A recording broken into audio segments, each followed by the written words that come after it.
Do you regret not buying Tesla stock? Do you find that when the stock drops, you get emotional, you get worried, and you get afraid?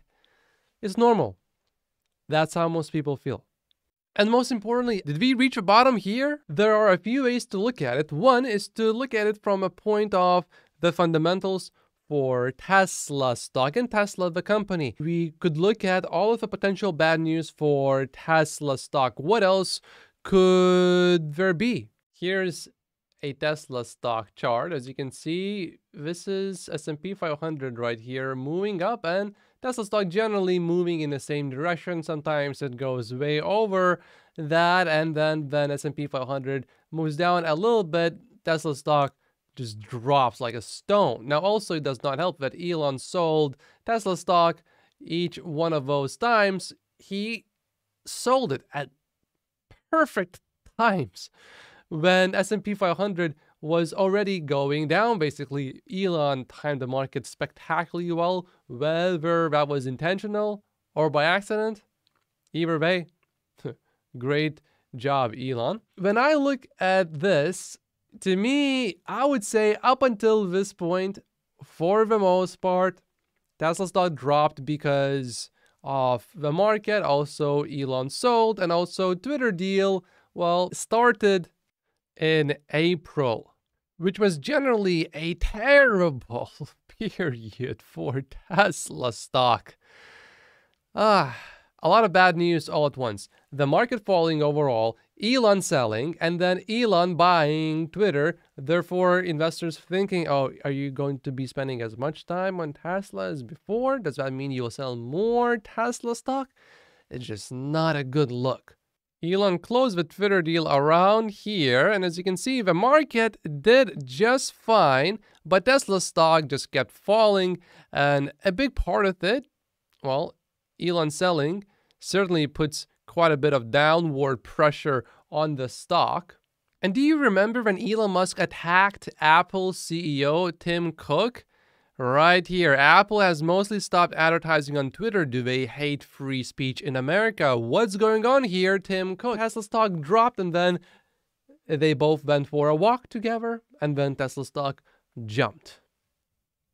Then it got to a point where Elon Musk even tweeted, prosecute, insert a name of a certain person. Elon was getting quite political. I haven't really seen any super divisive tweets from Elon lately anymore. Clearly, he has changed his approach.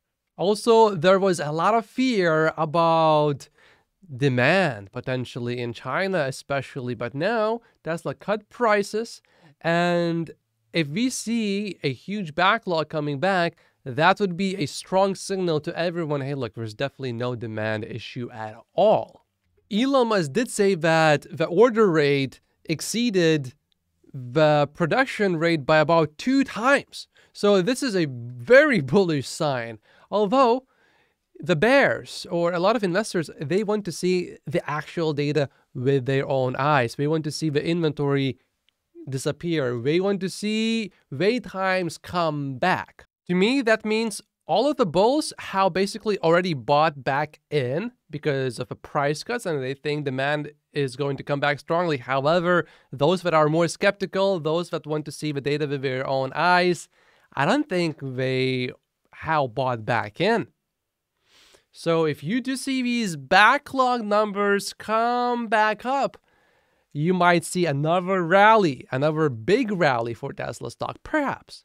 But if we see inventory levels build up, then a lot of these bulls that are traders and not long-term investors in Tesla stock, these people may sell Tesla stock again, driving Tesla stock down. Other than this, what other bad news could there be left for Tesla stock specifically?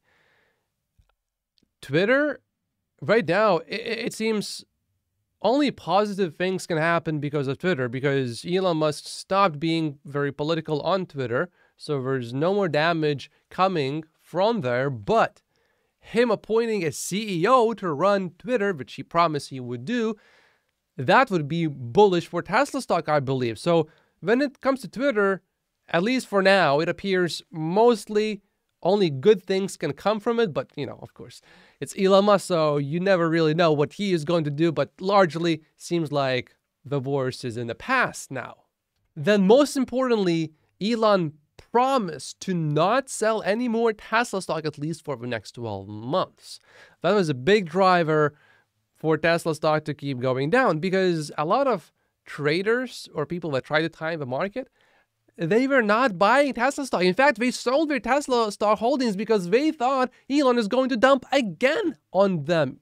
Ross Gerber, for example, he said, this was in December, I think, that he would buy more Tesla stock, but he doesn't want Elon to sell more Tesla stock. The stock would just drop like 10% in one single day each time Elon would sell Tesla stock.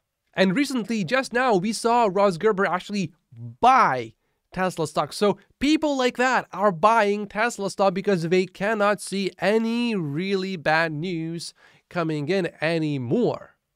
Gary Black is thinking that Tesla could deliver 450,000 vehicles this quarter. Tesla only has 1.8 million vehicle target for this whole year. If we annualize that delivery rate, we are already at 1.8 million. This is Tesla's official guidance. I don't think it is hard to beat. The bar is set very low, but still, many people, this is what they are expecting. And stocks trade based on expectations. If Tesla beats expectations, the stock will probably, or at least it should, go up. If you're concerned about the short-term Tesla stock price, I would be paying very close attention to delivery wait times. So for Model 3 in China, it's still 1 to 4 weeks. It has not moved for the Model 3 standard range, and then for the other model, it's also still 1 to 4 weeks.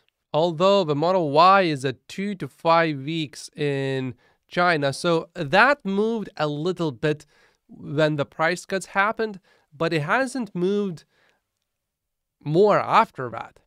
I personally, as a long-term investor, I'm not worried about that at all, because Tesla is working on the next generation platform vehicle. And if Tesla comes out during the Investors Day, which is coming up very soon, and if they tell us that they are about to release it, the stock is probably going to go up. Now, usually it takes quite a bit of time to actually get the vehicle to higher production, so I wouldn't keep my hopes up very high for now. Long term, I think it's totally fine. The next uncertainty is, what are the margins going to be like for this first quarter after all of these massive price cuts?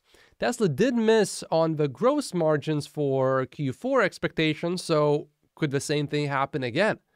But now for this quarter, it's possible. We'll see what actually happens. But to a large extent, that is already expected. It will not be a surprise to see much lower gross margins in the next earnings report. Everyone is expecting that already. So right now, it is perhaps more about what is happening with the economy in general. It is no more what is happening with Tesla specifically. Although, with Tesla, you will never be bored. Something just happens out of nowhere. So this is just what we know so far at this moment. I personally will not make a prediction about how bad a potential recession could be and whether that will happen. And it would appear to me that what Tesla stock is going to do from here on, in terms of will it go lower than this right here, I think it's more about the macro, not so much about Tesla stock. So if you have the view that there's going to be no recession, then I would think Tesla stock would go up and probably not go below this level again.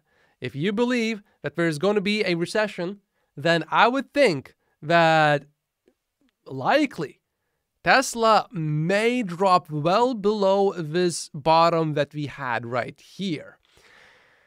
And In that case, I would be loading up so much more on Tesla stock. However, if you have a bad recession, if Tesla stock goes up to like $300 or $400 first, would it really drop below this level?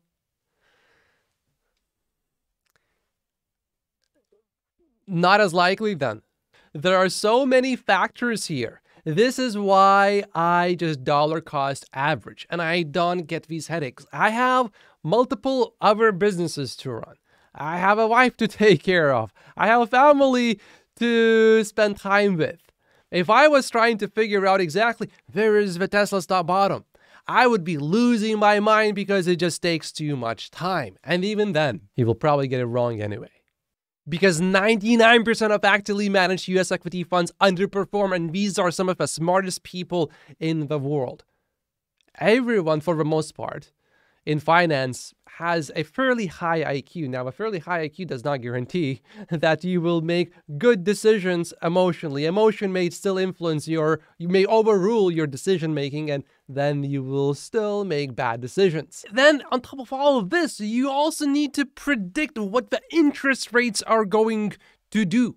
Do you think they will keep going at this rate, or will they be flat, or they will cut the rates? Since 1952, 2022 has been one of the worst years on record for growth stocks, specifically because interest rates were increased faster than ever in the recent history.